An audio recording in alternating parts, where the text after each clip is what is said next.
اب ہم آتے ہیں سیدنا ابراہیم علیہ السلام کے قصے کی طرف، لیکن اس سے پہلے یہ وضاحت کر دیں کہ سیدنا ابراہیم علیہ السلام کے واقعے کے ساتھ چند دوسرے انبیاء علیہم السلام کے واقعات بھی وابستہ ہیں، مثلا سیدنا لوط علیہ السلام کا واقعہ، اس لیے کہ یہ سیدنا ابراہیم علیہ السلام کے بھتیجے بھی ہیں اور ان کے پیروکار بھی۔ اسی طرح آپ کے صاحبزادوں سیدنا اسماعیل اور سیدنا اسحاق علیہ السلام کے واقعات ساتھ ساتھ چلتے ہیں۔ اس کی وجہ یہ ہے کہ سیدنا اسماعیل علیہ السلام کی ولادت کے وقت ابراہیم علیہ السلام کی عمر 87 سال تھی، اور سیدنا اسحاق علیہ السلام کی پیدائش کے وقت سیدنا ابراہیم علیہ السلام کی عمر 100 سال تھی، جبکہ سیدنا ابراہیم علیہ السلام کی کل عمر 175 سال ہوئی، اس لیے ان کے واقعات ساتھ ساتھ چلتے ہیں۔ ابراہیم علیہ السلام کا قصہ سناتے ہوئے ان حضرات کا ذکر ساتھ ساتھ ضرور آئے گا، تو آئیے شروع کرتے ہیں قصہ ابراہیم علیہ السلام کا۔ صالح علیہ السلام کے بعد اللہ تعالیٰ نے سیدنا ابراہیم علیہ السلام کو مبعوث فرمایا۔ ابراہیم علیہ السلام جد الانبیاء ہیں، عظیم المرتبت اور اولو العزم پیغمبر ہیں۔ آپ کے والد کا نام طارق تھا، جبکہ اس کا لقب آزر تھا۔ آزر مدد کرنے والے کو کہتے ہیں۔ یہ شخص اپنے قبیلے کے افراد کی مدد کیا کرتا تھا، غمخواری کرتا تھا، اس لیے اس کا لقب آزر مشہور ہو گیا تھا۔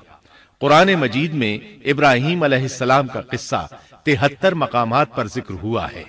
یہ 73 مقامات 25 سورتوں میں ہیں، اور یہ بات ابراہیم علیہ السلام کے بلند مرتبت ہونے پر دلالت کرتی ہے۔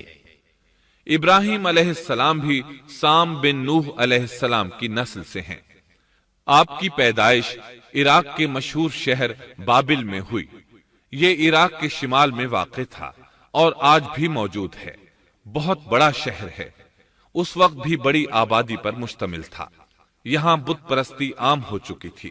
اللہ تعالی سورۃ العنکبوت آیت 25 میں فرماتے ہیں، ابراہیم نے کہا کہ تم نے جن بتوں کی پرستش اللہ کے سوا کی ہے، انہیں تم نے اپنی آپس کی دنیاوی دوستی کے بنا پر معبود ٹھہرا لیا ہے۔ مطلب یہ کہ وہ لوگ اللہ کی عبادت بتوں کو اللہ کا شریک ٹھہرا کر کرتے تھے۔ ابراہیم علیہ السلام نے اپنے باپ سے اور اپنی قوم سے کہا کہ یہ مورتیاں جن کے تم مجاور بنے بیٹھے ہو کیا ہیں؟ انہوں نے جواب دیا، ہم نے اپنے باپ دادوں کو انہی کی عبادت کرتے پایا ہے۔ اللہ تعالیٰ ان کے بارے میں فرماتے ہیں، اے نبی، انہیں ابراہیم علیہ السلام کا قصہ سنا دو، جبکہ انہوں نے اپنے باپ اور اپنی قوم سے فرمایا، تم کس کی عبادت کرتے ہو؟ کہنے لگے، بتوں کی، ہم تو برابر ان کے مجاور بنے بیٹھے ہیں۔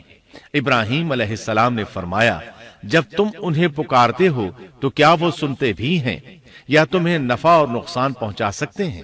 انہوں نے کہا، یہ ہم کچھ نہیں جانتے، ہم نے تو اپنے باپ دادوں کو اسی طرح کرتے پایا ہے۔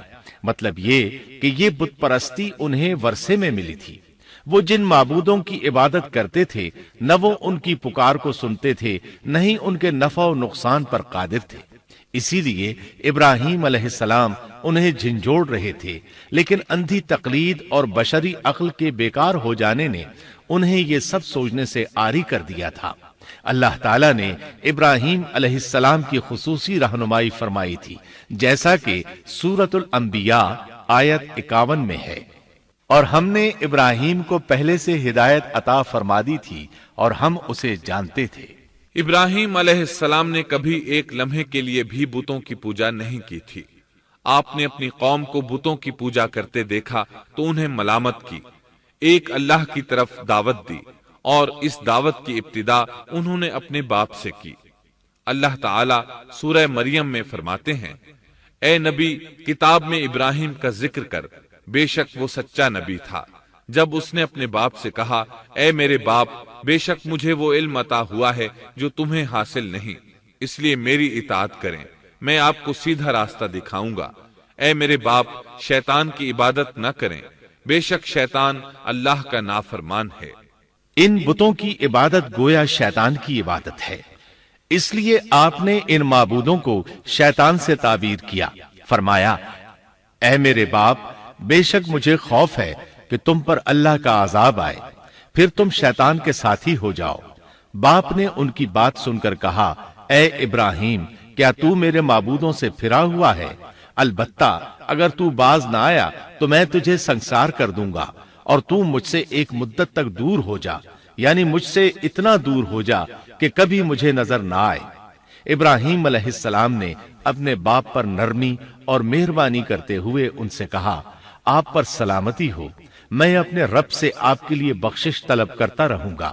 لیکن جب بعد میں ان پر واضح ہو گیا کہ وہ تو اللہ کا دشمن ہے تو ابراہیم علیہ السلام اس سے بے تعلق ہو گئے۔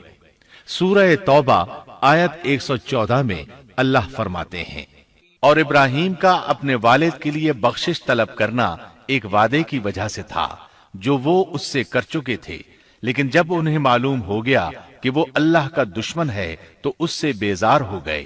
بے شک ابراہیم بڑے نرم اور تحمل والے تھے۔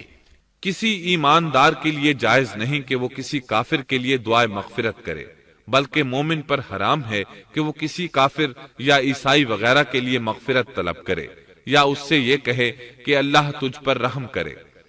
ابراہیم علیہ السلام کے والد نے انہیں دھمکی دی تھی کہ اگر تم اس دعوت سے باز نہ آئے تو میں تمہیں سنسار کر دوں گا۔ اس کے جواب میں ابراہیم علیہ السلام اپنے والد کے ساتھ انتہائی شفقت سے پیش آئے اور اس سے کہنے لگے، میں آپ کے لیے اپنے رب سے استغفار کرتا رہوں گا، اس لیے کہ آپ اپنے والد پر بے حد مہربان تھے۔ اسی لیے اللہ تعالیٰ بھی ابراہیم علیہ السلام پر بے حد مہربان تھے، اور آپ کا لقب خلیل الرحمن رکھ دیا گیا۔ خلت محبت کا وہ انتہائی درجہ ہے جس کے ساتھ دل محبت سے بھر جاتا ہے، یعنی وہ بہت سے لوگوں سے بڑھ کر اللہ تعالیٰ کو محبوب تھے۔ والد کے سخت جواب کے بعد ابراہیم علیہ السلام نے ان سے علیحدگی اختیار کر لی اور انہیں مخاطب کر کے فرمایا، میں تمہیں چھوڑتا ہوں اور جنہیں تم اللہ کے سوا پکارتے ہو ان کو بھی چھوڑتا ہوں، میں اپنے رب کو پکاروں گا۔ مجھے امید ہے میں اپنے رب کو پکار کر محروم نہیں رہوں گا۔ آپ اللہ کے پیارے اور پسندیدہ نبی تھے۔ جب آپ نے اپنی قوم کو توحید کی دعوت دی اس وقت آپ نوجوان تھے، آپ کی عمر 16 سال تھی۔ ساتھ میں آپ اس بات پر غور و فکر بھی کرتے کہ آخر یہ لوگ بتوں کی پوجا کیوں کرتے ہیں۔ آپ کا دل ان کے شرک پر بہت کوڑتا۔ آخر آپ نے مصمم ارادہ کر لیا کہ اس شر اور فساد کی جڑ کو کاٹ کر رہیں گے، یعنی ان بتوں کو توڑ کر رہیں گے۔ آپ اپنی قوم کو بتوں کو توڑ دینے کی دھمکی دیتے رہے۔ اس دھمکی کا ذکر اللہ تعالیٰ نے سورۃ الانبیاء آیت 57 میں کیا ہے، اور اللہ کی قسم میں تمہارے بتوں کا علاج کروں گا جب تم پیٹھ پھیر کر جا چکے ہوگے۔ یہ بات ابراہیم علیہ السلام نے پوشیدہ نہیں اعلانیہ کہی تھی۔ آخر انتظار کا وقت ختم ہوا، عید کا دن آ پہنچا۔ عید کے دن وہ لوگ صبح سویرے گھر سے نکلنے سے پہلے کھانا پکا کر اپنے معبودوں کے سامنے رکھتے تھے، پھر شہر سے باہر ایک میدان میں جمع ہوتے، وہاں کھیلتے کودتے خوشیاں مناتے، ناز سے چلتے پھرتے اور کھانا کھاتے۔ شام کو گھروں کی طرف آتے، صبح بتوں کے پاس جو کھانا رکھ گئے تھے اس کو اٹھاتے اور تبرک سمجھ کر کھا جاتے۔ اپنے معمول کے مطابق انہوں نے عید کی تیاری کر لی، لیکن ابراہیم علیہ السلام تیار نہ ہوئے، اس لیے کہ وہ تو ان کے ساتھ جانے کا ارادہ ہی نہیں رکھتے تھے۔ وہ لوگ جانے سے پہلے ابراہیم علیہ السلام کے پاس آئے اور کہنے لگے، کیا آپ ہمارے ساتھ نہیں جائیں گے؟ سیدنا ابراہیم علیہ السلام نے آسمان کی طرف نگاہ کی اور فرمایا، میں بیمار ہوں۔ یہ تمام واقعہ سورۃ الانبیاء آیات 51 تا 58 میں بیان ہوا ہے۔ یقیناً ہم نے ابراہیم کو پہلے سے ہدایت فرما دی تھی اور ہم اسے جانتے تھے، جبکہ اس نے اپنے باپ سے اور اپنی قوم سے کہا کہ یہ مورتیاں جن کے تم مجاور بنے بیٹھے ہو کیا ہیں؟ سب نے کہا، ہم نے اپنے باپ دادوں کو انہی کی عبادت کرتے پایا ہے۔ آپ نے فرمایا، پھر تو تم اور تمہارے باپ دادا سبھی یقیناً کھلی گمراہی میں مبتلا رہے۔ کہنے لگے کیا آپ سچ مچ ہمارے پاس حق لائے ہیں یا یوں ہی مذاق کر رہے ہیں؟ آپ نے فرمایا نہیں نہیں، در حقیقت تم سب کا پروردگار تو وہ ہے جو آسمان و زمین کا مالک ہے، جس نے انہیں پیدا کیا ہے، میں تو ایسی بات کا گواہ اور قائل ہوں، اور اللہ کی قسم میں تمہارے ان معبودوں کا علاج تمہاری غیر موجودگی میں کروں گا۔ پس اس نے ان سب کے ٹکڑے کر دیے، البتہ صرف بڑے بت کو چھوڑ دیا، یہ اس لیے کیا کہ وہ سب اس کی طرف لوٹے۔ ابراہیم علیہ السلام نے لوگوں کے ساتھ عیدگاہ جانے سے انکار کیا اور عذر پیش کیا کہ وہ بیمار ہیں۔ وہ لوگ آپ کو چھوڑ کر چلے گئے۔ بعد میں ابراہیم علیہ السلام ان بتوں کے پاس گئے، دیکھا کہ ان کے سامنے کھانا پڑا ہے۔ چونکہ سب لوگ کھانا لائے تھے اس لیے یہ کھانا بہت زیادہ تھا، لیکن ان جھوٹے معبودوں نے اسے کھانا تو درکنار اس کو چھوا تک نہ تھا۔ ابراہیم علیہ السلام نے انہیں مخاطب کر کے کہا، یہ اتنا کھانا تمہارے سامنے پڑا ہے، تم اس کو کھاتے کیوں نہیں؟ تمہیں کیا ہو گیا کہ بات تک نہیں کرتے؟ پھر پوری قوت سے دائیں ہاتھ سے کلہاڑا مار کر ان کے ٹکڑے ٹکڑے کر دیے، لیکن بڑے بت کو چھوڑ دیا تاکہ سب اسی کی طرف رجوع کریں۔ تمام چھوٹے بتوں کو توڑ کر کلہاڑا اس بڑے بت کے کندھے پر رکھ دیا۔ مشرکین میلے سے لوٹے تو دیکھا ان کے سارے معبود اوندھے منہ ٹوٹے پھوٹے پڑے ہیں، ان کے تمام معبودوں کو توڑ دیا گیا تھا۔ وہ حیران رہ گئے کہ یہ کیسے ہو گیا، کس نے کیا؟ کہنے لگے یہ کام کس ظالم کا ہے، اس نے ہمارے معبودوں کی توہین کی ہے۔ اس وقت جن لوگوں نے ابراہیم علیہ السلام کا وہ کلام سنا تھا انہیں ان کا خیال آ گیا، کہنے لگے وہ نوجوان جس کا نام ابراہیم ہے اسے ہم نے اپنے بتوں کی مذمت کرتے سنا ہے۔ اللہ کی قدرت کہ ابراہیم علیہ السلام کا جو مقصد تھا وہ خود بخود پورا ہو رہا تھا۔ قوم کے لوگ مشورہ کر رہے تھے کہ سب کو جمع کرو اور اسے بلاؤ، پھر اسے سزا دو۔ چنانچہ تمام اہل باطل چھوٹے بڑے جمع ہو گئے، کارروائی شروع ہو گئی۔ کہنے لگے اے ابراہیم، ہمارے معبودوں کے ساتھ یہ لغو حرکت تو نے کی ہے۔ ابراہیم علیہ السلام نے جواب دیا، یہ کام تو اس بڑے بت کا ہے، مجھ سے کیوں پوچھتے ہو؟ تم اپنے معبودوں سے کیوں نہیں پوچھ لیتے کہ ان کے ٹکڑے کس نے اڑائے ہیں؟ ابراہیم علیہ السلام کا جواب سن کر وہ سب سوچ میں پڑ گئے، پھر کہنے لگے ہم نے بڑی غلطی کی، اپنے معبودوں کے پاس کسی کو حفاظت کے لیے نہیں چھوڑا۔ اس قدر واضح بات محسوس کر کے بھی وہ ظالم ایمان نہ لائے، بلکہ شیطان نے ان کے دلوں میں وسوسہ ڈالا اور انہوں نے غور و فکر کر کے کہا، اے ابراہیم، کیا تمہیں علم نہیں یہ تو بے زبان ہیں، یہ بول نہیں سکتے۔ اب ابراہیم علیہ السلام نے فرمایا، تب پھر تم اللہ کے سوا اس چیز کی عبادت کرتے ہو جو تمہیں کچھ بھی نفع نہ دے سکے اور نہ نقصان پہنچا سکے۔ تعجب ہے تم پر اور ان پر بھی جنہیں تم اللہ کے سوا پکارتے ہو، کیا تم میں بالکل عقل نہیں؟ اس طرح ابراہیم علیہ السلام نے ان پر حقیقت خوب اچھی طرح واضح کر دی۔ ان سے فرمایا تم ان کی پوجا کرتے ہو جن کو تم خود تراشتے ہو، یعنی ان کا حال تو یہ ہے کہ تم نے ان کو خود اپنے ہاتھوں سے تراشا اور ان کی عبادت کرنے لگے، جبکہ تمہیں اور تمہاری بنائی ہوئی چیزوں کو اللہ ہی نے پیدا کیا ہے۔ ابراہیم علیہ السلام نے ایک کلہاڑے کی مدد سے ان سب بتوں کو تہس نہس کر دیا تھا۔ یہ اس بات کی واضح ترین نشانی تھی کہ یہ بالکل بے بس ہیں، لیکن اس واضح نشانی کے باوجود وہ اپنے کفر ہی پر ڈٹے رہے اور لگے ابراہیم علیہ السلام کو دھمکیاں دینے۔ کہنے لگے اس کے لیے ایک آتش کدہ بناؤ اور اسے اس دہکتی آگ میں ڈال دو۔ پھر ان لوگوں نے ایک چٹیل میدان کا انتخاب کیا جہاں مٹی نام کی کوئی چیز نہیں تھی۔ اس میدان کو پتھروں کی باڑ کے ساتھ گھیر دیا گیا۔ پھر سب لوگوں کو حکم دیا گیا کہ وہ لکڑیاں جمع کر کے اس گھیری ہوئی جگہ میں رکھیں۔ چنانچہ سب لوگ لکڑیاں جمع کر کے وہاں لانے لگے، یہاں تک کہ عورتوں اور بچوں نے بھی اس کام میں بڑھ چڑھ کر حصہ لیا۔ میدان میں اتنی لکڑیاں جمع ہو گئیں کہ زمین نظر نہیں آتی تھی۔ یہ لکڑیاں زمین پر ایک اونچی دیوار محسوس ہوتی تھیں۔ پھر ان لکڑیوں کو آگ لگائی گئی۔ جب آگ کے شعلے آسمان سے باتیں کرنے لگے تو انہوں نے ابراہیم علیہ السلام کو آگ میں ڈالنے کے لیے ایک جھولا تیار کیا۔ اس میں سیدنا ابراہیم علیہ السلام کو رکھا گیا۔ اس وقت آپ نے یہ دعا پڑھی، حسبنا اللہ ونعم الوکیل، ہمیں اللہ کافی ہے اور وہی بہترین کارساز ہے۔ یہ کلمہ ہر محتاج اور مصیبت زدہ کو پڑھنا چاہیے۔ بخاری میں ہے، رسول اللہ صلی اللہ علیہ وسلم نے فرمایا، حسبنا اللہ و نعم الوکیل ابراہیم علیہ السلام نے اس وقت فرمایا تھا جب انہیں آگ میں پھینکا جانے لگا تھا۔ مطلب یہ کہ ہم اللہ ہی پر بھروسہ کرتے ہیں، اس کے سوا ہمارا کسی پر بھروسہ نہیں۔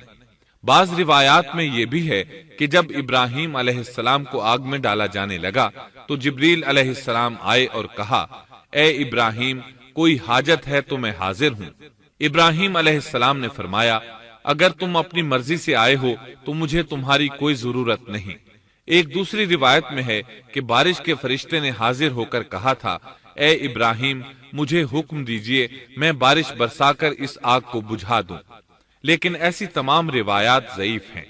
یوں بھی اللہ کا حکم ان سے پہلے کام کرنے والا تھا۔ اللہ تعالی سورہ انبیاء آیت 69 اور 70 میں فرماتے ہیں، ہم نے کہا، اے آگ ابراہیم پر ٹھنڈی ہو جا اور سلامتی والی ہو جا۔ گو انہوں نے ابراہیم کا برا چاہا، لیکن ہم نے انہیں ہی نقصان پانے والا کر دیا۔ چنانچہ جب ابراہیم علیہ السلام کو آگ میں ڈالا گیا تو وہ ٹھنڈی ہو گئی۔ ابن عباس رضی اللہ عنہما فرماتے ہیں، اگر اللہ تعالیٰ آگ سے یہ نہ فرماتے کہ سلامتی والی ٹھنڈی ہو جا تو وہ اس قدر سرد ہو جاتی کہ اس کی ٹھنڈک سے تکلیف محسوس ہوتی۔ گویا آگ بھی اللہ کے حکم کے بغیر نہیں جلا سکتی، چھری اللہ کے حکم کے بغیر نہیں کاٹ سکتی، اس لیے کہ یہ بھی اللہ کی مخلوق ہیں اور ان کی قدرت بھی اللہ کے پاس ہے۔ وہ چاہے تو ان کو قدرت عطا کر دے، چاہے تو قدرت واپس لے لے۔ آگ کو ٹھنڈا ہونے کا حکم ہوا، وہ ٹھنڈی ہو گئی۔ اس نے نہ ابراہیم علیہ السلام کے کپڑے جلائے، نہ جسم کے کسی حصے کو کوئی نقصان پہنچایا، صرف وہ رسیاں جلائیں جن سے آپ کو باندھا گیا تھا۔ سبحان اللہ۔ لوگ آگ کے گرد اس انتظار میں کھڑے تھے کہ جو ہی انہیں آگ میں پھینکا جائے گا وہ جل کر راکھ ہو جائیں گے، لیکن وہ یہ دیکھ کر حیران رہ گئے کہ ابراہیم علیہ السلام بڑے ناز سے آگ کے درمیان بیٹھے ہیں۔ بعض روایات میں ہے کہ ابراہیم علیہ السلام فرمایا کرتے تھے، مجھے ان دنوں جو راحت اور سکون حاصل تھا ویسا آگ سے نکلنے کے بعد نہیں ہوا۔ لوگ اس معجزے کو دیکھ کر حیرت زدہ تھے۔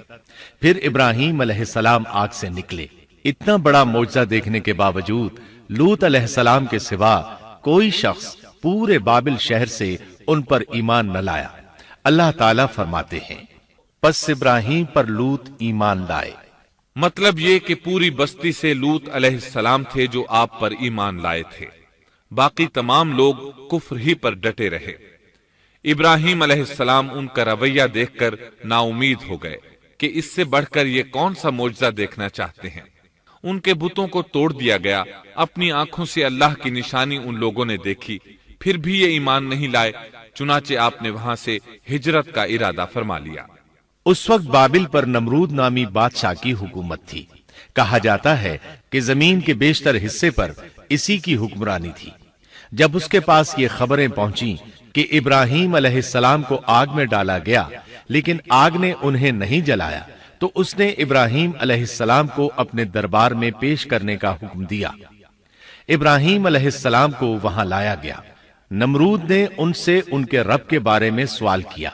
اللہ تعالیٰ سورۃ البقرہ آیت 258 میں فرماتے ہیں، کیا تو نے اس شخص کو نہیں دیکھا جس نے ابراہیم سے اس کے رب کے متعلق جھگڑا کیا، اس لیے کہ اللہ نے اسے سلطنت دی تھی۔ ایک روایت میں ہے کہ 4 بادشاہوں نے زمین کے بیشتر حصے پر حکمرانی کی ہے، ان میں سے ایک نمرود ہے۔ نمرود اپنے وقت کا حاکم و بادشاہ تھا۔ ابراہیم علیہ السلام سے جب اس کی اللہ تعالیٰ کے بارے میں بات چیت ہوئی تو ابراہیم علیہ السلام نے کہا، میرا رب وہ ہے جو زندہ کرتا ہے اور مارتا ہے۔ جواب میں اس نے کہا، میں بھی زندہ کرتا ہوں اور مارتا ہوں۔ چنانچہ اس نے حکم دیا کہ جیل سے 2 آدمیوں کو لے آؤ۔ جیل سے 2 ایسے آدمیوں کو لایا گیا جن کے لیے سزائے موت کا فیصلہ ہو چکا تھا۔ اس نے ان میں سے ایک کے قتل کا حکم دیا، دوسرے کو معاف کر دیا۔ اس سے اس نے یہ ثابت کرنا چاہا کہ وہ بھی زندہ کر سکتا ہے اور موت دے سکتا ہے، اور کہنے لگا دیکھ لو میرے حکم سے لوگ مرتے ہیں اور میرے حکم سے انہیں زندگی ملتی ہے۔ اس کی بات سن کر ابراہیم علیہ السلام نے غور کیا کہ اگر وہ اس سے موت و حیات کے باریک فلسفے پر بحث کریں گے تو نمرود کا مقصد پورا ہو جائے گا اور میرا مقصد پورا نہیں ہو پائے گا۔ اس لیے بحث و مباحثے کی بجائے کوئی مضبوط دلیل پیش کر دی جائے تاکہ حق و باطل کے درمیان فرق واضح ہو جائے۔ چنانچہ آپ نے فرمایا بے شک اللہ سورج کو مشرق سے لاتا ہے، تو اس کو مغرب سے لے آ۔ کافر بادشاہ یہ سن کر مبہوت رہ گیا، اس کا سر جھک گیا۔ اللہ تعالیٰ فرماتے ہیں تب وہ کافر حیران رہ گیا اور اللہ نا انصافوں کو سیدھی راہ نہیں دکھاتا۔ ان تمام باتوں کے بعد نمرود کو یہ معلوم کرنے کی ضرورت نہیں رہی کہ ابراہیم علیہ السلام آگ سے کیسے نجات پا گئے، کیونکہ حقیقت اس پر آشکار ہو چکی تھی۔ وہ جان گیا تھا کہ اصل معاملہ کیا ہے۔ چنانچہ اس نے ابراہیم علیہ السلام سے کہا آپ اس ملک سے نکل جائیے، ہم آپ کو یہاں نہیں رہنے دیں گے۔ ابراہیم علیہ السلام نے عراق کو خیر بات کہا اور شام کی طرف ہجرت کر گئے۔ یہاں آ کر وہ حران نامی بستی میں مقیم ہوئے۔ اسی جگہ آپ نے اپنے چچا ہاران کی بیٹی سیدہ سارہ علیہ السلام سے شادی کی۔ اللہ تعالیٰ اس ہجرت کے بارے میں فرماتے ہیں اور ہم اسے یعنی ابراہیم اور لوط کو بچا کر اس زمین کی طرف لے آئے جس میں ہم نے جہان کے لیے برکت رکھی تھی۔ جب آپ حران کے مقام پر پہنچے تو وہیں ٹھہر گئے، وہیں رہنے لگے۔ یہاں آ کر آپ کا شمار بنو حران میں ہونے لگا۔ آپ لوگوں کو اسی شہر میں رہنے کی دعوت دیتے۔ اس شہر کے لوگ بتوں کی پوجا نہیں کرتے تھے بلکہ ستاروں کو پوجتے تھے۔ ابراہیم علیہ السلام نے جب ان کی یہ حالت دیکھی تو ارادہ کر لیا کہ ان لوگوں کو بتائیں گے کہ ستاروں کی عبادت کرنا باطل ہے۔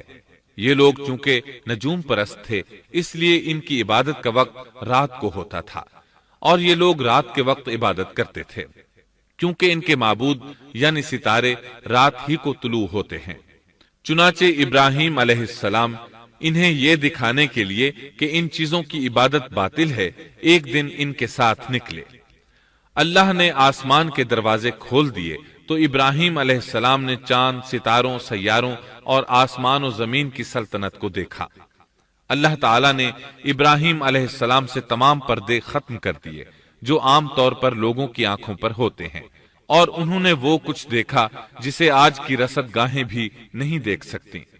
اللہ تعالیٰ سورۃ الانعام آیت 75 میں فرماتے ہیں اور اسی طرح ہم نے ابراہیم کو آسمان اور زمین کی سلطنت کا مشاہدہ کرا دیا تاکہ وہ یقین کرنے والوں میں سے ہو جائے۔ بعض مفسرین نے لکھا ہے کہ یہ سب کچھ اللہ تعالیٰ نے ابراہیم علیہ السلام کو اس لیے دکھایا تھا کہ وہ ستاروں کی پرستش کرتے تھے۔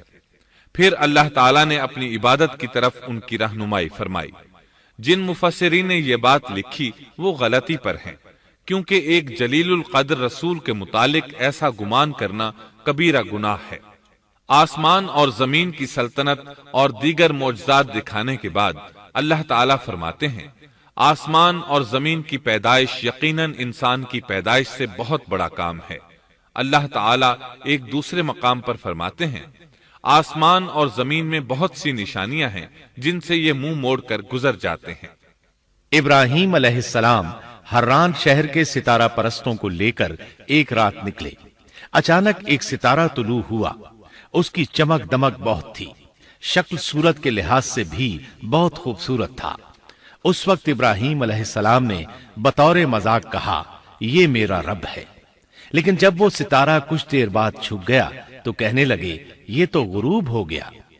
یہ رب کیسے ہو سکتا ہے؟ جو چھپ جائے وہ رب نہیں ہو سکتا، پس میں تو غروب ہونے والوں کو پسند نہیں کرتا۔ اگلے روز وہ پھر ان لوگوں کو ساتھ لے کر نکلے تو چاند کو دیکھا۔ یہ شکل صورت میں ستاروں سے کہیں زیادہ خوبصورت تھا، روشن تھا، لیکن یہ بھی غروب ہو گیا تو ابراہیم کہنے لگے اگر مجھے میرے رب نے ہدایت نہ کی تو میں گمراہ لوگوں میں شامل ہو جاؤں گا۔ اے اللہ تو کہاں ہے؟ اپنی طرف میری رہنمائی کر۔ ان باتوں سے ابراہیم علیہ السلام ان لوگوں کو غور و فکر کی دعوت دے رہے تھے تاکہ وہ غور کریں، آخر رب چھپ کیسے سکتا ہے؟ اگر چاند رب ہے اور دن کے وقت کسی کو اپنے معبود کی حاجت ہوگی تو وہ کیا کرے گا؟ لہذا چاند کسی صورت رب نہیں ہو سکتا۔ پھر جب دن چڑھا اور سورج طلوع ہوا تو کہنے لگے یہ میرا رب ہے، یہ تو سب سے بڑا ہے۔ پھر لوگوں کو مخاطب کر کے کہنے لگے تم رات کو چھوٹے چھوٹے ستاروں کی پوجا کرتے ہو، کیوں نہ تم اتنے بڑے ایک ہی رب کی پوجا کر لو۔ لیکن جب وہ بھی غروب ہو گیا تو کہنے لگے یقیناً میں تمہارے شرک سے بیزار ہوں، یہ معبود کیسے ہو سکتے ہیں؟ ان میں تو تبدیلی آتی رہتی ہے، کبھی طلوع ہوتے ہیں کبھی غروب ہوتے ہیں۔ یہ اس بات کی دلیل ہے کہ یہ مخلوق ہیں اور ان کا خالق کوئی اور ہے جس کے حکم کے یہ تابع ہیں۔ جب یہ خود مخلوق ہیں اور کسی اور کے تابع ہیں تو کسی کو نفع نقصان پہنچانے پر کس طرح قادر ہو سکتے ہیں؟ پھر اپنی قوم کو مخاطب کر کے کہنے لگے میں اپنا رخ اس کی طرف کرتا ہوں جس نے آسمانوں کو یکسو ہو کر پیدا کیا، اور میں شرک کرنے والوں میں سے نہیں ہوں۔ اب بھی وہ اپنی بات پر اڑے رہے۔ تب آپ نے فرمایا تم مجھ سے اللہ کے بارے میں جھگڑ رہے ہو، مجھے تو اللہ راہ دکھا چکا ہے اور اس نے مجھے دلیل عطا فرمائی ہے۔ میں یقیناً جانتا ہوں کہ تمہارے تمام معبود بے بس اور بے طاقت ہیں۔ جاؤ تم سے اور تمہارے ان معبودوں سے جو ہو سکے کر لو، میرے رب کی مرضی کے بغیر کچھ بھی نہیں ہو سکتا۔ میرے رب نے ہر چیز کے علم کو اپنے گھیرے میں لے رکھا ہے، کیا پھر بھی تم نصیحت حاصل نہیں کرو گے؟ اور میں تمہارے معبودوں سے خوف کیوں کھاؤں؟ تم اللہ سے نہیں ڈرتے؟ ان کو اللہ کا شریک ٹھہرا رہے ہو، اللہ نے اس کی کوئی دلیل نازل نہیں کی۔ اگر تم میں صحیح علم ہے تو تم ہی بتلا دو کہ ہم دونوں جماعتوں میں سے امن کا زیادہ حقدار کون ہے؟ امن انہی کے لیے ہے جو ایمان لانے کے بعد دین کو شرک سے خلط ملط نہیں کرتے۔ حقیقت میں ہدایت یافتہ وہی لوگ ہیں۔ یہی ہمارے وہ دلائل تھے جو ہم نے ابراہیم علیہ السلام کو ان کی قوم کے مقابلے میں عطا کیے تھے، اور ہم جسے چاہیں مرتبے میں بڑھا دیں۔ بے شک تیرا رب بڑی حکمت والا ہے۔ ان لوگوں نے پھر بھی کفر ہی کیا، کوئی بھی ایمان نہ لایا۔ چنانچہ ابراہیم علیہ السلام نے ایک بار پھر ہجرت کی اور مصر جا پہنچے۔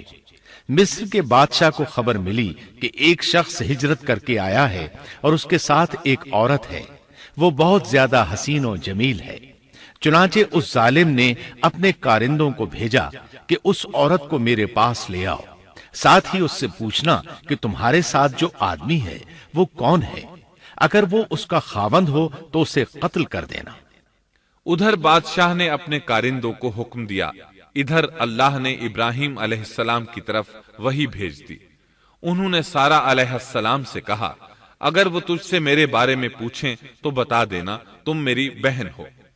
پھر سارہ سے بولے اے سارہ، روئے زمین پر میرے اور تیرے سوا کوئی مومن نہیں، یعنی یہ کافروں کی سرزمین ہے، یہاں کوئی مومن نہیں، اس لحاظ سے تم میری دینی بہن ہو۔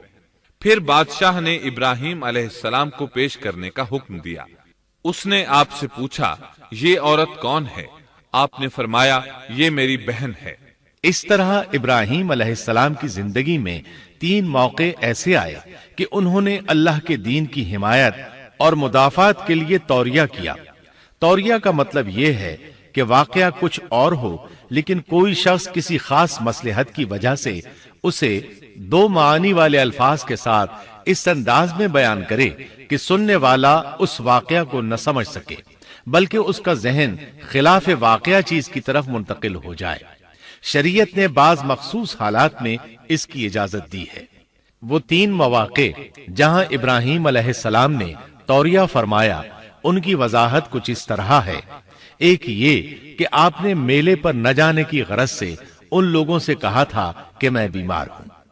دوسرے موقع پر یہ فرمایا تھا یہ کام اس بڑے سردار بت کا ہے۔ تیسرے سارہ علیہ السلام کو دینی بہن قرار دیا۔ اس ظالم بادشاہ نے سارہ علیہ السلام کو اپنی تحویل میں لے لیا۔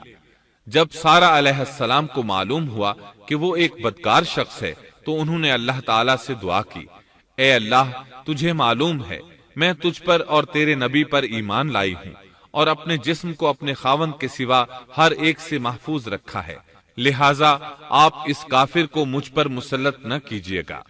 چنانچہ اس کافر بادشاہ نے جب سیدہ سارہ کو پکڑنے کے لیے اپنا ہاتھ بڑھایا تو اس کا ہاتھ شل ہو گیا اور اپنی جگہ پر جم گیا۔ وہ لگا چیخ پکار کرنے، اس میں اتنی طاقت نہ رہی کہ اپنے ہاتھ کو حرکت دے سکے۔ اس کی آواز سن کر اس کے محافظ بھاگے ہوئے آئے، انہوں نے اس کے ہاتھ کو چھڑانا چاہا لیکن چھڑا نہ سکے۔ اس کی یہ حالت دیکھ کر سیدہ سارہ خوف زدہ ہو گئیں۔ انہوں نے سوچا اگر یہ مر گیا تو لوگ کہیں گے اسے میں نے قتل کیا ہے، چنانچہ انہوں نے اللہ سے دعا کی کہ اسے چھوڑ دیا جائے۔ اللہ تعالیٰ نے آپ کی دعا قبول کر لی، اس کا ہاتھ ٹھیک ہو گیا، لیکن وہ ظالم پھر بھی نہ ڈرا۔ اس نے ایک بار پھر آپ کی طرف ہاتھ بڑھایا، اس کا ہاتھ پھر شل ہو گیا۔ سیدہ سارہ نے پھر دعا کی، وہ دوبارہ ٹھیک ہو گیا، وہ پھر بھی باز نہ آیا۔ تیسری بار پھر اس نے ان کی طرف ہاتھ بڑھایا، اس بار بھی اس کا ہاتھ شل ہو گیا۔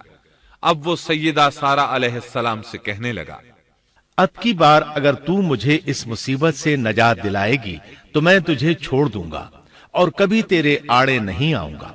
چنانچہ سیدہ سارہ علیہ السلام نے اللہ تعالی سے دعا کی، وہ ٹھیک ہو گیا۔ تب اس نے اپنے کارندوں کو آواز دی اور ان سے بولا، تم میرے پاس کسی انسان کو نہیں بلکہ سرکش جن کو لائے ہو۔ پھر اس نے انہیں رہا کر دیا، عزت و اکرام سے رخصت کیا اور ان کی خدمت کے لیے اپنی بیٹی ہاجرہ کو ساتھ کر دیا۔ سارہ علیہ السلام واپس لوٹیں تو دیکھا کہ ابراہیم علیہ السلام نماز پڑھ رہے ہیں۔ نماز کے بعد انہوں نے پوچھا، سارہ، اس نے تمہارے ساتھ کیا سلوک کیا؟ سیدہ سارہ علیہ السلام نے سارا واقعہ سنا دیا۔ سن کر آپ نے فرمایا، الحمدللہ۔ پھر بولے، اب ہم یہاں نہیں رہیں گے بلکہ واپس جائیں گے۔ چنانچہ آپ ایک بار پھر فلسطین میں آ گئے، وہیں اپنی زندگی بسر کرنے لگے۔ جب آپ فلسطین میں مستقل طور پر رہائش پذیر ہوئے تو لوط علیہ السلام بھی آپ کے ساتھ تھے۔ لوط علیہ السلام آپ کے بھتیجے تھے، ان کے والد کا نام ہاران تھا۔ یہ بچپن ہی سے سیدنا ابراہیم علیہ السلام کے زیر سایہ رہے، انہی کے ہاں پرورش پائی، اس لیے دین حق فوراً قبول کر لیا۔ جب سیدنا ابراہیم علیہ السلام نے عراق سے شام کی طرف ہجرت کی تو یہ آپ کے ساتھ تھے، وہاں سے حران گئے، تب بھی ساتھ تھے۔ پھر مصر کی طرف ہجرت کی تو بھی لوط علیہ السلام ان کے ساتھ تھے۔ آخرکار جب آپ نے مصر کو بھی خیر بات کہا اور فلسطین آ گئے تب بھی یہ ساتھ تھے۔ اب ابراہیم علیہ السلام نے لوط علیہ السلام کو حکم دیا کہ وہ بستی سدوم کی طرف چلے جائیں، اس لیے کہ اس بستی کے لوگ کفر کی انتہائی گہرائی میں جا چکے ہیں، انہیں کفر و شرک سے نکالنے کے لیے وہاں جائیں، انہیں اللہ کے احکام سنائیں، اللہ کی طرف دعوت دیں۔ چنانچہ لوط علیہ السلام تو اس طرف روانہ ہو گئے اور ادھر فلسطین میں صرف 3 مسلمان رہ گئے، ابراہیم علیہ السلام، ان کی زوجہ محترمہ سیدہ سارہ اور سیدہ ہاجرہ علیہم السلام وہیں رہائش پذیر رہے اور لوگوں کو مسلسل اللہ کی طرف دعوت دیتے رہے۔ یہاں یہ بے شمار مال و دولت کے بھی مالک بن گئے۔ جب ان کی عمر 85 یا 86 سال ہوئی تو سارہ علیہ السلام نے سوچا، میں بانجھ ہوں، میرے خاوند بوڑھے ہیں لیکن اولاد کی تمنا ہے، تو کیوں نہ میں اپنی لونڈی ہاجرہ ہدیے اور تحفے کے طور پر ابراہیم علیہ السلام کو دے دوں۔ چنانچہ ہاجرہ ابراہیم علیہ السلام کو مل گئیں، انہوں نے ان سے شادی کر لی۔ اللہ رب العزت نے جلد ہی ان کے بطن سے آپ کو اسماعیل علیہ السلام عطا فرمائے۔ ہاجرہ علیہ السلام کے ماں بننے پر اور ان کی اولاد کو دیکھ کر سیدہ سارہ علیہ السلام کو فطری طور پر غیرت کا احساس ہوا۔ اللہ کی قدرت دیکھیے، خود ہی انہیں ہاجرہ کو تحفے میں دیا تاکہ اولاد حاصل ہو، اور جب وہ ماں بن گئیں تو اب غیرت محسوس کر رہی ہیں۔ اپنی اس کیفیت سے مجبور ہو کر سیدہ سارہ نے ابراہیم علیہ السلام سے کہا، آپ مجھے اس کے ساتھ ایک جگہ پر نہ رکھیں۔ مورخین اور سیرت نگار لکھتے ہیں کہ ہاجرہ علیہ السلام ایک نطاق پہنا کرتی تھی، یعنی وہ جسم کے درمیان ایک لمبا کپڑا لٹکا لیتی تھیں تاکہ وہ کپڑا گھسٹ گھسٹ کر قدموں کے نشانات مٹا دے اور سارا کو نظر نہ آئے، کیونکہ سارا غیرت کی حد کو پہنچ چکی تھی۔ ابراہیم علیہ السلام نے جب سارا علیہ السلام کے اندر غیرت کے آثار دیکھے تو ہاجرہ کو ان کی نگاہوں سے دور کر دیا۔ ادھر اللہ کا حکم بھی نازل ہو گیا کہ اپنی بیوی ہاجرہ اور دودھ پیتے بچے اسماعیل کو ساتھ لے لیں اور مکہ کی طرف رخ کر لیں۔ ابراہیم علیہ السلام مکہ کی طرف روانہ ہوئے، یہاں تک کہ مکہ پہنچ گئے۔ یہ جگہ اس وقت بالکل ویران اور بے آباد تھی، نہ کوئی انسان تھا، نہ پانی، نہ نباتات کے آثار تھے، غرض کوئی چیز نظر نہیں آتی تھی، بس پہاڑوں کے درمیان ایک بے آب و گیاہ میدان تھا۔ یہی وہ مقدس اور تاریخی وادی تھی جہاں ابراہیم علیہ السلام اپنی زوجہ اور لخت جگر کو چھوڑ کر واپس پلٹے۔ سیدہ ہاجرہ علیہ السلام کو بہت حیرت ہوئی، انہیں یہ امید نہیں تھی کہ ان کے خاوند انہیں ایک بے آباد جگہ تنہا چھوڑ کر چل دیں گے، اس پر بچے کی ذمہ داری الگ تھی۔ چنانچہ انہوں نے ابراہیم علیہ السلام کو آواز دی، لیکن انہوں نے مڑ کر بھی نہ دیکھا۔ اب وہ ان کے پیچھے آئیں اور قریب پہنچ کر بولی، اے ابراہیم، ہمیں کہاں چھوڑے جا رہے ہو؟ یہاں نہ پانی، نہ خوراک، نہ کوئی انسان۔ ابراہیم علیہ السلام نے پھر بھی کوئی جواب نہ دیا، کوئی پریشانی بھی ظاہر نہ کی اور چلتے رہے۔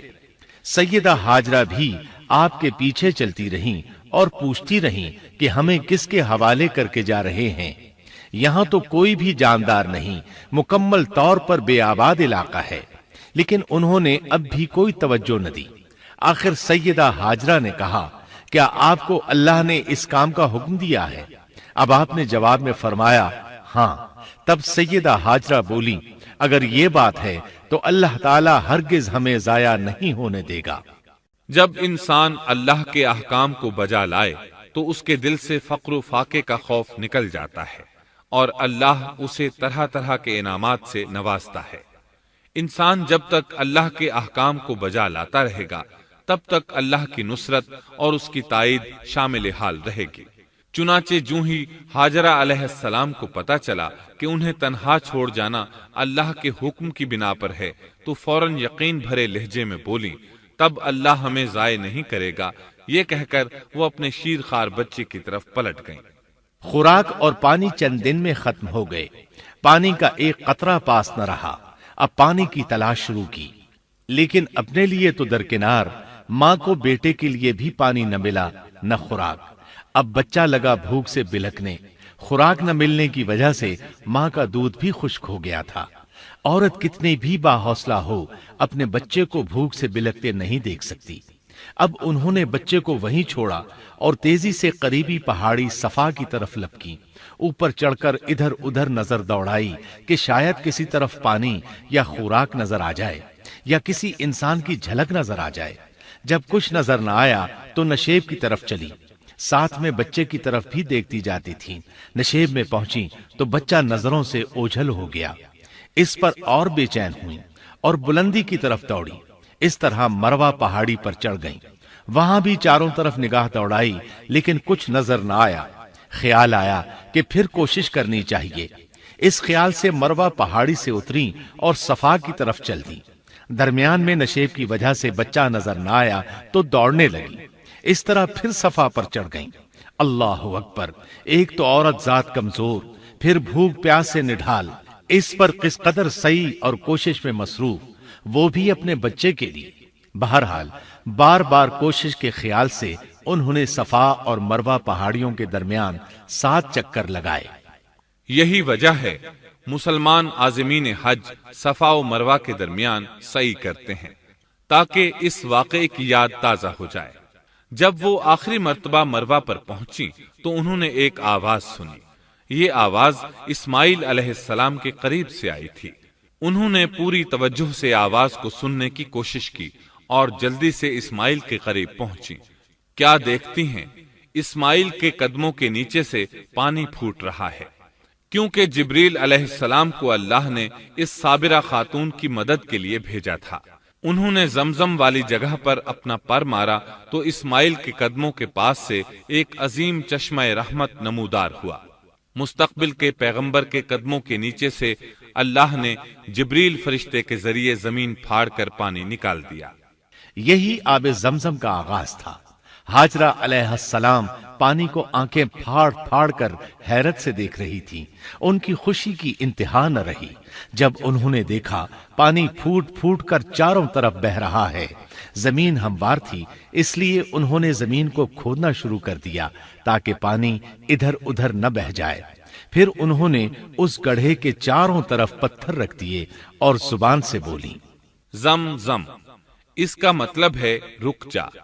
نبی اکرم صلی اللہ علیہ وسلم کا فرمان ہے، اللہ اسماعیل کی والدہ پر رحم فرمائے، اگر وہ جلد بازی سے کام نہ لیتی تو زمزم ایک بہنے والا چشمہ ہوتا۔ لیکن انہوں نے اس کے گرد بند باندھ دیا۔ انہیں دراصل اس وقت پانی کی شدید ضرورت تھی، اس لیے انہوں نے پانی کو اپنے پاس جمع کر لیا تاکہ بہہ کر ضائع نہ ہو جائے۔ انہوں نے اسماعیل کو پانی پلایا، خود بھی خوب پیا، اور یہ اللہ تعالی کی طرف سے ان کی مہمان نوازی تھی۔ وہاں کوئی اور انسان نہیں تھا، نہ کھانے کی کوئی چیز تھی، بس یہی آب زمزم ان کے لیے کھانے اور پینے کا کام دے رہا تھا۔ اب چونکہ زمزم ایک چشمہ بن گیا تھا، اس لیے پرندے بھی آنے لگے۔ انہی دنوں عرب کے قبیلوں میں سے ایک قبیلہ بنو جرہم یمن کو خیر باد کہہ کر اس طرف آ رہا تھا۔ یمن میں ایک بہت بڑا ڈیم تھا۔ پہاڑوں کے درمیان انہوں نے پانی کو روک کر ایک بہت بڑا بند قائم کر رکھا تھا۔ اس سے پورا سال آسانی سے کھیتی باڑی کرتے تھے۔ اس ڈیم کی بدولت ان کا آب پاشی کا نظام بہت اچھا تھا۔ جب اس ڈیم کو اللہ تعالیٰ نے توڑا تو تمام لوگ وہاں سے منتشر ہو گئے اور جزیرہ عرب کے اطراف میں منتقل ہونے لگے۔ وہیں سے ہجرت کرنے والا ایک قبیلہ بنو جرہم تھا۔ یہ لوگ بنیادی طور پر عرب تھے۔ یہ قبیلہ سفر میں رہتا، جہاں کہیں پانی اور چراگاہ نظر آتے وہیں پڑاؤ ڈال دیتے۔ جب وہاں خوراک ختم ہو جاتی تو آگے سفر شروع کر دیتے۔ چونکہ وہ بہت بڑے تاجر تھے، اس بنا پر ان راستوں سے خوب واقف تھے۔ انہیں چشموں کا خوب علم تھا۔ ملک شام کی طرف بھی ان کی آمد و رفت تھی۔ یہ قبیلہ بنو جرہم مکہ کے قریب پہنچا تو فضا میں پرندوں کو منڈلاتے پایا۔ کہنے لگے، ان پرندوں کی موجودگی میں ضرور کوئی راز ہے۔ اب انہوں نے اپنے کچھ آدمی اس طرف بھیجے۔ یہ لوگ جلد ہی چشمے تک پہنچ گئے۔ انہوں نے وہاں ایک عورت اور اس کے بچے کو پایا۔ پھر وہ لوگ ان کے پاس آئے، وہاں پڑاؤ ڈالنے کی اجازت مانگی۔ سیدہ ہاجرہ نے فرمایا، ٹھیک ہے، لیکن شرط یہ ہے کہ تمہیں اجرت ادا کرنا ہوگی۔ ان کے لیے یہ سستا سودا تھا۔ ان کے پورے قبیلے کو سامان زندگی مل رہا تھا، جبکہ صرف ایک عورت اور اس کے بیٹے کی ذمہ داری ان پر عائد ہو رہی تھی۔ انہوں نے فوراً حامی بھر لی اور وہاں رہائش اختیار کر لی۔ اس طرح یہ لوگ سیدہ ہاجرہ علیہ السلام کی معیشت کا ذریعہ بن گئے، اور اس طرح سیدنا اسماعیل علیہ السلام بنو جرہم میں پرورش پاتے رہے۔ انہوں نے ان لوگوں سے عربی سیکھ لی اور ان سے بھی زیادہ عربی دان بن گئے۔ فصاحت اور بلاغت سے عربی میں بات چیت کرنے لگے۔ پھر ان کی اس قبیلے میں شادی ہو گئی۔ ان کی اولاد سے عرب قوم کا آغاز ہوا۔ انہی میں سے سرور کائنات محمد صلی اللہ علیہ وسلم کی ولادت باسعادت ہوئی۔ بنو جرہم کی آمد اور آبادی ابراہیم علیہ السلام کی دعا کا نتیجہ تھی۔ جب انہوں نے اپنی بیوی اور بچے یعنی دو کمزور انسانوں کو اس ویران جگہ چھوڑا تھا تو یہ دعا مانگی تھی، اے ہمارے پروردگار، میں نے اپنی کچھ اولاد اس بے آباد جنگل میں تیرے حرمت والے گھر کے پاس بسائی ہے۔ یہاں یہ سوال پیدا ہوتا ہے کہ کیا اس وقت بیت اللہ کی تعمیر ہو چکی تھی؟ درست بات یہ ہے کہ اس وقت خانہ کعبہ کی تعمیر نہیں ہوئی تھی۔ پھر سوال پیدا ہوتا ہے کہ کیا ابراہیم علیہ السلام کے زمانے سے پہلے اس کی تعمیر ہو چکی تھی یا صرف جگہ ہی معروف تھی؟ اس بارے میں دو طرح کی روایات ہیں۔ بعض میں آتا ہے کہ صرف اس کی جگہ معروف تھی، اور بعض میں ہے کہ ابراہیم علیہ السلام سے پہلے شیس علیہ السلام نے اس کو تعمیر کیا تھا، اور وہ گردش ایام کے ساتھ ساتھ منہدم ہو کر ختم ہو گیا۔ لیکن بہرحال اس کی جگہ معلوم تھی اور وہی پہلا گھر تھا، جیسا کہ اللہ نے خبر دی ہے۔ اللہ تعالیٰ نے پہلا گھر جو لوگوں کے لیے مقرر کیا تھا وہی ہے جو مکہ میں ہے، اور وہ پوری دنیا کے لیے برکت اور ہدایت والا ہے۔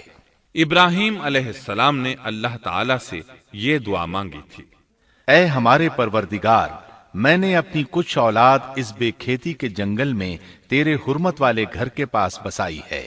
اے ہمارے پروردگار، یہ اس لیے کہ وہ نماز قائم کریں، پس تو کچھ لوگوں کے دلوں کو ان کی طرف مائل کر دے اور انہیں پھلوں کی روزیاں عطا فرما تاکہ یہ شکر گزاری کریں۔ دن گزرتے رہے اور اسماعیل علیہ السلام بنو جرہم کے ماحول میں عمر کی منزلیں طے کرتے رہے اور وہ ہوش سنبھالنے کے قریب ہو گئے۔ ابراہیم علیہ السلام ہر سال 1-2 بار اپنے گھرانے کی دیکھ بھال کے لیے چکر لگاتے تھے۔ جب اسماعیل علیہ السلام نے ہوش سنبھالا تو ایک بار پھر ایک عظیم آزمائش کا وقت آ گیا۔ ہوا یوں کہ ایک مرتبہ ابراہیم علیہ السلام مکہ تشریف لائے، ایک جگہ آرام کے لیے بیٹھے کہ نیند کی وادی میں پہنچ گئے۔ نیند میں انہوں نے خواب دیکھا کہ اپنے لخت جگر کو اپنے ہاتھ سے ذبح کر رہے ہیں، ساتھ ہی آنکھ کھل گئی۔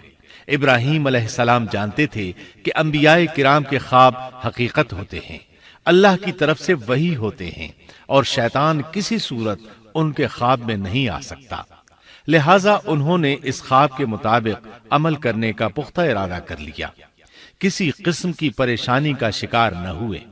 اللہ رب العزت نے اس عظیم اور تعجب خیز واقعے کا قرآن مجید میں ذکر کرتے ہوئے فرمایا، اور ابراہیم نے کہا، میں تو ہجرت کر کے اپنے پروردگار کی طرف جانے والا ہوں، وہ ضرور میری رہنمائی کرے گا۔ اے میرے رب، مجھے نیک بخت اولاد عطا فرما۔ تو ہم نے ایک بردبار بچے کی بشارت دی۔ پھر جب بچہ اتنی عمر کو پہنچا کہ اس کے ساتھ چلنے پھرنے لگا تو ابراہیم نے کہا، میرے پیارے بیٹے، میں نے خواب دیکھا ہے کہ میں تجھے ذبح کر رہا ہوں، اب تو بتا تیری کیا رائے ہے؟ یہاں سوال پیدا ہوتا ہے کہ ابراہیم علیہ السلام نے اسماعیل علیہ السلام سے مشورہ کیوں لیا؟ وہ چاہتے تو اسماعیل کو سوتے میں ذبح کر دیتے، اس طرح اللہ کا حکم بجا لاتے۔ وہ بیٹے کے پاس کیوں گئے اور ان سے مشورہ کیوں لیا؟ جی ہاں، یہ مسئلہ یاد رکھنے کے قابل ہے کہ ہر مسلمان پر لازم ہے کہ وہ اپنے دوسرے مسلمان بھائی کو اجر و ثواب میں شامل کرنے کی کوشش کرے۔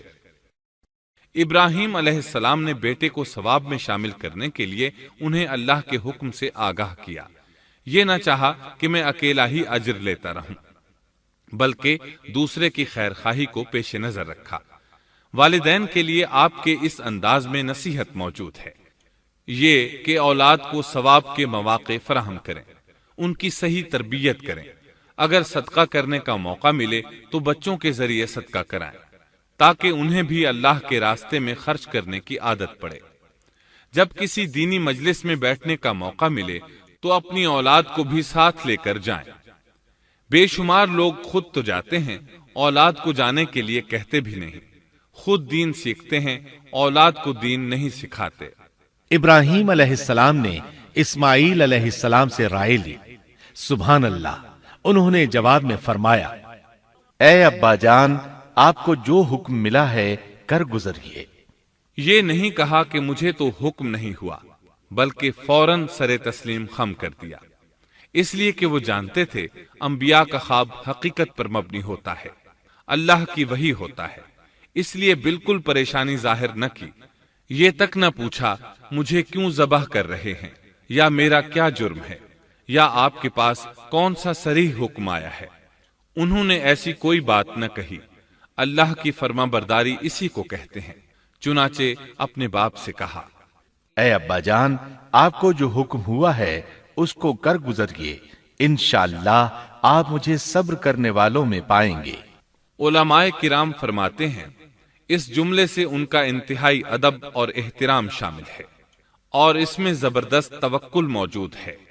یہ نہیں کہا کہ آپ مجھے صبر کرنے والوں میں سے پائیں گے، بلکہ آپ نے اللہ کی مشیت کو جملے میں شامل کیا اور فرمایا، انشاءاللہ آپ مجھے صبر کرنے والوں میں سے پائیں گے۔ لہٰذا مسلمانوں کو دھوکے میں نہیں پڑنا چاہیے۔ یہ نہ کہے میں سفر کروں گا، میں فلاں کام کروں گا، میں فلاں کام کے کرنے کی طاقت رکھتا ہوں، بلکہ یوں کہے اللہ نے چاہا تو میں سفر کروں گا، اللہ نے چاہا تو فلاں کام کروں گا۔ اپنے علم اور طاقت کے دھوکے میں پڑنا سراسر نادانی ہے۔ ہر چیز کا تعلق اللہ سے قائم کرے، جیسا کہ اللہ تعالیٰ فرماتے ہیں، اور ہرگز ہرگز کسی کام پر یوں نہ کہنا کہ میں اسے کل کروں گا، مگر ساتھ ہی انشاءاللہ کہہ لینا۔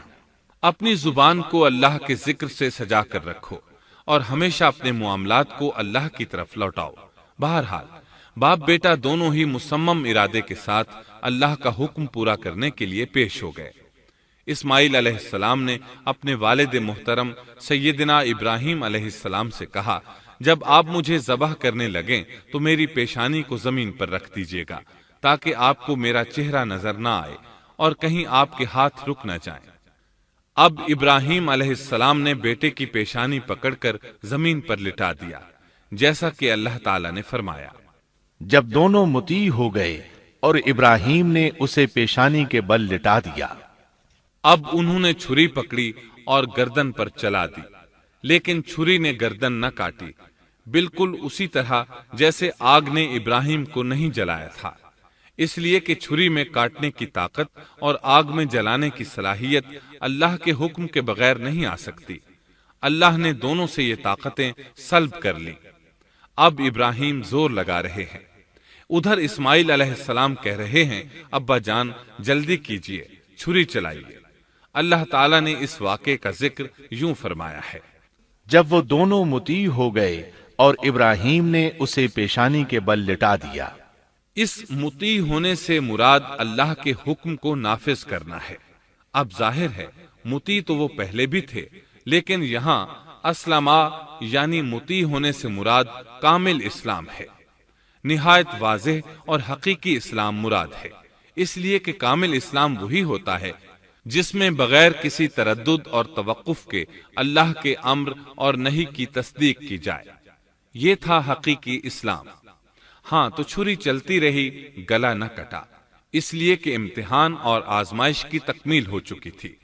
یہ بات ثابت ہو چکی تھی کہ اللہ کا حکم نافذ کرنے میں دونوں پوری طرح کوشاں ہیں۔ اللہ تعالیٰ بھی فرما برداری ہی کا صلہ عطا فرماتے ہیں۔ چنانچہ آواز آئی، ہم نے اسے پکارا، اے ابراہیم تو نے خواب کو سچ کر دکھایا، یقیناً ہم اسی طرح نیکوکاروں کو جزا دیا کرتے ہیں۔ یقیناً یہ ایک کھلی آزمائش تھی۔ تاریخ کا ایک عظیم ترین امتحان اور کڑی آزمائش دنیا کو آج بھی حیرت میں ڈال دیتی ہے۔ کون ہے جو بیٹے کو ذبح کرنے پر تیار ہو جائے، خاص طور پر اس صورت میں جب اولاد بھی اکلوتی ہو، جس کی وجہ سے 86 سال کے بعد آنگن میں بہار آئی ہو۔ پھر اس کی قربانی کا بھی واضح حکم نہیں دیا گیا تھا، اشارتاً خواب میں رہنمائی کی گئی تھی۔ آپ کہہ سکتے تھے یہ قتل اور سنگین جرم ہے، کہہ سکتے تھے اپنے بیٹے کو کس جرم میں قتل کروں، لیکن آپ نے بغیر کسی تعامل کے سر تسلیم خم کر دیا اور اس عظیم امتحان میں کامیاب ہوئے۔ اللہ فرماتے ہیں، اور ابراہیم وہ ہیں جنہوں نے وفاداری کی۔ اس آیت میں یہ نہیں بتایا گیا کہ کس چیز میں وفاداری کی، اس لیے کہ وہ تو ہر معاملے میں مکمل طور پر وفاداری کا مظاہرہ کر چکے تھے۔ آگ میں ڈالے جانے والا معاملہ، بیوی اور بچے کو لق و دق میدان میں چھوڑ آنے کا معاملہ، پھر ذبح کا امتحان، تعمیر بیت اللہ کی مشقت، غرض ہر معاملے میں وفادار تھے، حتیٰ کہ اپنا مال اللہ کے راستے میں خرچ کرنے میں اس قدر وفادار کہ ابو زیفان کے لقب سے مشہور ہو گئے۔ اس کا معنی ہے مہمان نواز۔ کسی مہمان کو دسترخوان پر اپنے ساتھ بٹھائے بغیر ایک لقمہ نہیں کھاتے تھے، باہر نکلتے مہمان تلاش کرتے، پھر اس کے ساتھ مل کر کھانا کھاتے، مہمان نہ ملتا تو سخت غمگین ہو جاتے۔ اس طرح انہوں نے اللہ کے ہر حکم کی پاسداری کی۔ ذبح والے اس امتحان کا اللہ نے انہیں کیا صلہ دیا؟ اللہ فرماتے ہیں، ہم نے اسے عظیم ذبیحے کا بدلہ عطا کیا۔ چھری نے گلا نہ کاٹا۔ ایسے میں ابراہیم علیہ السلام نے ایک آواز سنی۔ آواز پیچھے سے آئی تھی۔ انہوں نے مڑ کر دیکھا، جبریل علیہ السلام نظر آئے۔ وہ آسمان سے ایک مینڈھا لے کر آئے تھے۔